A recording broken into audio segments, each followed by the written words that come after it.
The voter is ready to overlook the deviations in a politician as the politician appears to be very street smart, hence useful in the short term. Shamming is an arrogant word. It is effort masquerading as feat. The fact is that the consequence of shamming is not always shame. To be shamed you have to first give the world the right to shame you, which some do not grant because they wish to persist with what they believe is right. Others, many Indian politicians especially, have the gift of shamelessness, the reason why they are successful politicians in the first place. Indian journalists know the feeble relationship between shamming and shame very well because they are, among other things, in the business of shamming. Journalism is also a complaint to the people about rogue public figures, chiefly politicians. In this aspect, too, the profession appears to have very little impact.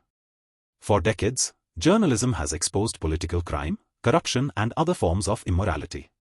For decades, the same politicians or their types have thrived.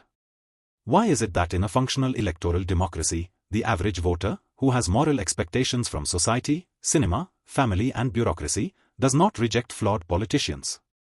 As another election season begins, there might be more video clips of sex scandals and many revelations of corruption. But the shamming would have little effect at the polls. As to why this is so, the middle class often whisper in private that the average Indian voter is a fool. People who do not even whisper honestly would say that the poor elect the rogues because there are no better options in the fray. But there could be a deeper reason why our politicians survive revelations and shame, and why there is no such thing in Indian politics as a career-ending scandal. The elite presumption that a typical voter wants his politician to be a representation of the common man is fundamentally wrong. He may even say things to that effect parroting respectable views, but he appears to condone, and even admire, the politician who is uncommon. In an unequal nation, an equal man is probably an unremarkable man. For long, the voter has granted a status to politicians that is similar to a concession he has made for actors, that they are a special class of human beings who need not be like regular people, or even ideal people, who are generally useless.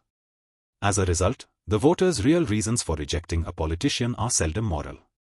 The acceptance of the anomalous politician is also why politicians routinely land in an impoverished village in a chopper, exhibit inexplicable wealth but still manage to find success, and why criminals, too, do well.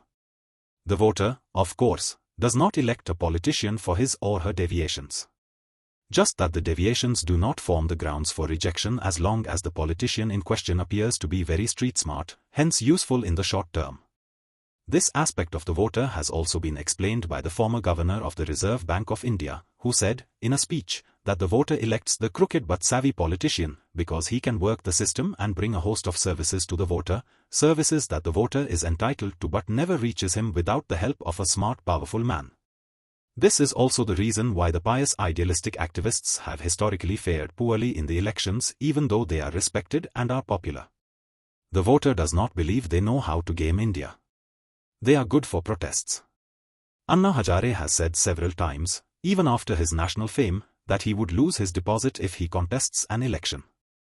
His reason is that the political system is run by money and muscle power. But, if his analysis is true, how did Arvind Kejriwal's AAP fare so well twice in Delhi? The more convincing reason why Hazare would lose an election is that the typical voter does not perceive him as a street-smart man who can beat the system. Apart from small material benefits, the voter also expects his politicians to be strong enough to protect him from caste and religious violence. Such a capacity, again, is widely perceived as something that the street-smart possesses more than the righteous. The upper classes, who are not vulnerable to communal violence, would claim that the right wing is a lesser evil than the corrupt. Those who are easier to hack into pieces would have the contrary view. In either case, there is too much at stake for the average Indian voter to reject a politician just because he has been shamed on moral grounds.